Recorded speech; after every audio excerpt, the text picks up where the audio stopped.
ចាសម្រាប់បងបងដែលចង់ដាំស្មៅអត់គួរដឹងដាំស្មៅប្រភេទណាបងមានស្មៅច្រើនប្រភេទមែនតើណានេះអីវ៉ាន់រៀបចំចេញជូនភ្ញៀវបងទាំងអស់គ្នាគឺច្រើនខ្លាំងមែនតើហើយសម្រាប់ការផ្ញើតាមក្រុមមុនដឹងជូនវរៈបុណ្យធម្មសម្រាប់បងដែលចិញ្ចឹមគោនិងចិញ្ចឹមកដោបបងអាចជ្រើសរើសប្រភេទមុំបាសាគីនីឬក៏មុន level បានដំបូងស្មៅតែមួយប្រភេទស្មៅនេះកាត់ហើយដល់វិញលឿនអាយុកាលគឺវែងខ្លាំងសម្រាប់បងចំណាយតែម្ដងគឺយើងប្រមូលផលបានចន្លោះពី6ឆ្នាំដល់10ឆ្នាំ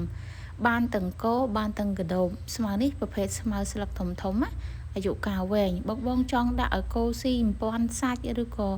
កដោបស៊ីក៏បានដែរស៊ីឲ្យមានសុខភាពល្អអត់មានបញ្ហាអីទេដោយសារស្មៅនេះជាប្រភេទស្មៅដែលប្រូតេអ៊ីនខ្ពស់ខ្លាំងមែនតើណា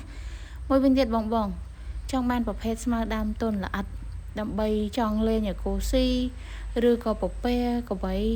មន់ទាកងានគឺបានមួយសេតណាស្មៅនេះដើមទុនល្អិតប្រូតេអ៊ីនខ្ពស់អាយុកាលវាវែងខ្លាំងមើលតែដើមវាតូចល្មមណាបងទាំងអស់គ្នា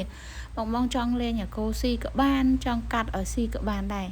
បដោតទៅលើសំខាន់នោះគឺអាយុកាលវាវែងអញ្ចឹងបងចំណាយតែម្ដងលេងចំណាយទៀតហើយស្មៅនេះណាមួយវិញទៀតបងចង់បានប្រភេទស្មៅផ្អែមស្មៅស៊ូកាំដើមដូចពោស្លីចិញ្ចឹមគោយកសាច់ទឹកដោះ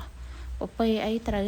ជាពិសេសកដោបបងស្លឹកធំបែបនេះគឺកដោបចូលចិត្តស៊ីខ្លាំងអញ្ចឹងបងត្រូវការបងឆាតចូលពេកកំងបានណាបងទាំងអស់គ្នាចា